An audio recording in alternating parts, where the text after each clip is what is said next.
Taman belakang sekolah adalah tempat favorit 6 sahabat cadas. Dava yang pendiam dan tertutup, Dion si penengah yang dewasa, Dinda yang peka dan perhatian, Nisa yang belak-belakan, Raffi yang cerewet, dan Andi yang selalu bercanda.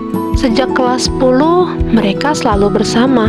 Kini di kelas 12 menjelang kelulusan, taman ini masih menjadi tempat berkumpul mereka. Sejuk, jauh dari guru, dan penuh tawa. Tapi di tengah keakraban itu, Dava tetap berbeda. Ia jarang sekali berbicara, seringkali hanya menatap ponselnya, seperti enggan terlibat. Hari itu, tanpa sepatah kata, Dava meletakkan plastik kecil berisi makanan di tengah lingkaran untuk teman-temannya makan. Tindakan kecil, tapi sangat bermakna. Itu depan itu. Bantuan gimana? Sabar dah. Depan bantuin gua apa?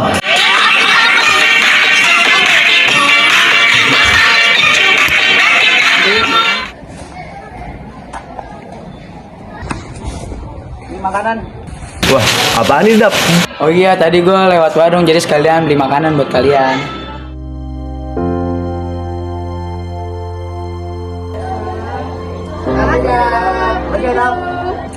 Ah elah, gara-gara lu jadi kalah kan? Main yang bener. Elah main jadi kalah Gua tuh. gak bantuin. Lalu di gimana sih ya elah. Lu sih main bot banget. Aku tadi dikeroyok, Bay.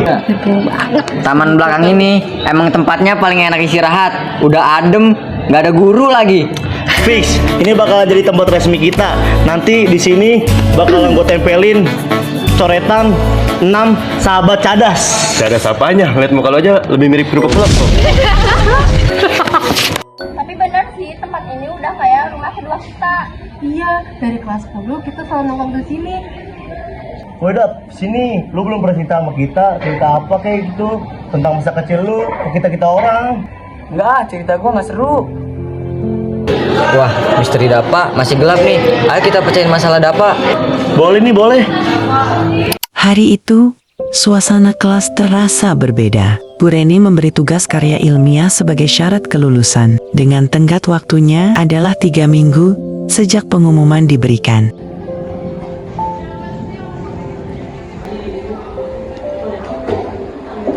Guys, kalian udah pernah tahu kalau kita tuh dapat tugas karya ilmiah dari Bu Reni? Iya. Katanya sih satu kelompok itu harus 6 orang. Gimana kalau 6 orang itu gini kita aja? Wah, tugas mulu nih, tapi nggak apa-apa lah. Barang kalian masih tetap asik. Tugasnya 3 minggu lagi kan, kita bisa ngerjain di Labcom. Nah, kita harus serius, soalnya nilainya buat nilai kelulusan kita juga nanti.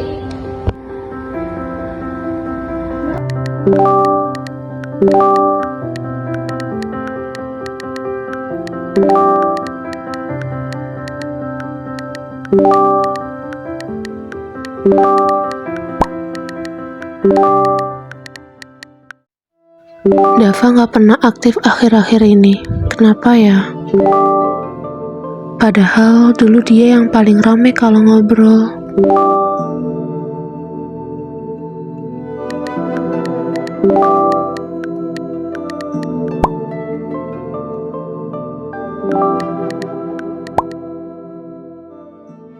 Sesuai janji, di grup semalam, 5 sahabat berkumpul di lab komputer sepulang sekolah. Mereka antusias mengerjakan tugas, tapi Dava tak datang tanpa kabar. Kita udah ngerjain ini seminggu, tapi kok si Dava nggak pernah nongol. Gue bilang juga apa, dia tuh emang gak pernah kerja sama tim. Tapi Dapa juga pernah bantuin kita loh waktu kita lomba poster. Itu dulu, sekarang beda nih, tugas tinggal seminggu lagi. Udah, kita kerjain dulu aja. Kalau dia nggak ikut kontribusi ya kita laporin aja. Dava kemana ya? Besok kan libur tau? Libur apa? Pada apa? Rapat apa? Rapat kelas 12. Jadi kita pada libur. Oh, kita main yuk. Iya, kemana ya? Bisa. Ayo. Yaudah, ayo. Gas. Kapan? ajak itu nggak sih mau disalta? Boleh, ayo. Bentar. Temenin gue ke locker dulu, gue mau ambil buku pelajaran. Ayo, kalian gue ke kantor. Oh, berarti ini ya. Dion, sudah siapa? Iya nih, gue lagi. Dion, ini Dava nggak benar-benar ninggalin kita deh. Maksudnya? Enggak, soalnya gue perhatiin akhir-akhir dia kayak capek banget. Matanya kayak ngantuk terus gitu. Duduk juga nggak bangun. Ngantuk mah biasa, Din. Gue juga sering kok. Dia tahu Nis, gue mau buktiin. Ntar gue mau ikutin dia pulang. Lo yakin mau ngikutin dia pulang? Iya, aman kok. Oke. Susah banget soalnya. Iya, susah banget. Gue nggak ngerti nomor 1 sama 2. Lu paham? Kagak.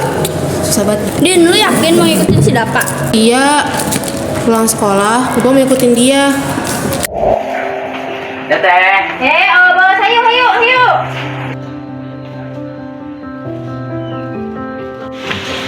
Kadang orang cuma lihat gue di sekolah, cerita bareng teman, ikut diskusi, suka cerita. Tapi nggak banyak yang tahu, tiap pulang sekolah gue ngepel lantai kantin, bantuin ibu pemilik warung, semua demi beberapa lembar uang buat bertahan hidup. Hidup nggak selalu adil, tapi masih punya pilihan, bertahan atau menyerah, dan gue memilih bertahan. Dia kerja. Kok gue baru tahu? Gue pulang jalan kaki lagi hari ini, gak punya motor apalagi mobil. Bukan pilihan ya, emang ini kenyataan. Tapi nggak apa-apa, asal bisa sampai rumah ketemu adik gue. Dia satu-satunya keluarga yang gue punya sekarang. Karena orang tua gue udah lama meninggal karena kecelakaan. Kita hidup dan numpang di rumah om kita.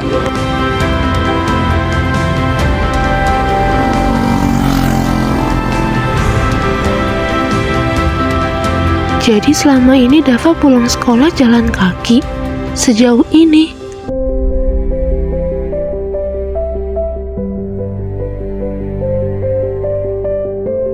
Oh, jadi ini rumahnya Dava.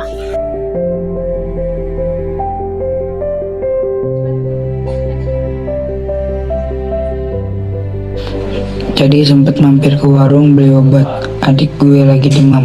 Kasihan, tapi gue bakal terus usaha apapun itu buat bikin dia ngerasa nggak sendirian. Gue senang punya teman kayak mereka, geng cadas, rame. Kadang nyebelin tapi hangat. Mereka nggak tahu semua ini, dan gue juga nggak pengen mereka kasihan. Gue cuman pengen dianggap sama kayak anak-anak lain. Dia ngerjain semuanya sendiri, sampai sedetail ini. Adiknya sakit. Guys, semalam gue ke rumah Dava. Lu serius ikutin dia? Iya, dan kalian harus tahu ini. Jangan bilang lo nemu drama Korea baru. Apa sih, bukan itu Nisa. Kemarin gue lihat dia ngerjain tugas kita semuanya. Draftnya lengkap, detail lagi. Semua ide yang kita omongin kemarin ditulis sama dia semua. Tapi sambil jagain adiknya yang lagi sakit. Kasihan ya. Ya Allah. Gue jadi ngerasa bersalah banget sama Dapa.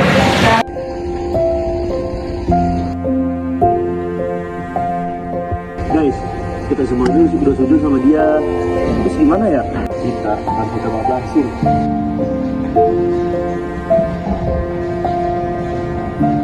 Dan kita boleh ngobrol nggak sama lo? Kenapa? Gue minta maaf ya, udah seujon ke lu. Ternyata lu lebih peduli daripada kita semua. Keren udah, respect gua. Gue juga minta maaf, Dap. Sumpah lu keren banget, Dap. Maafin kita semua, udah prasangka buruk sama lu. Gue minta maaf ya Dap, udah berprasangka buruk sama lu. Tapi nanti gue traktir makan deh, kita damai ya. Makasih banyak ya Dava, udah peduli segitunya. Walau kita semua udah salah sangka ke lo.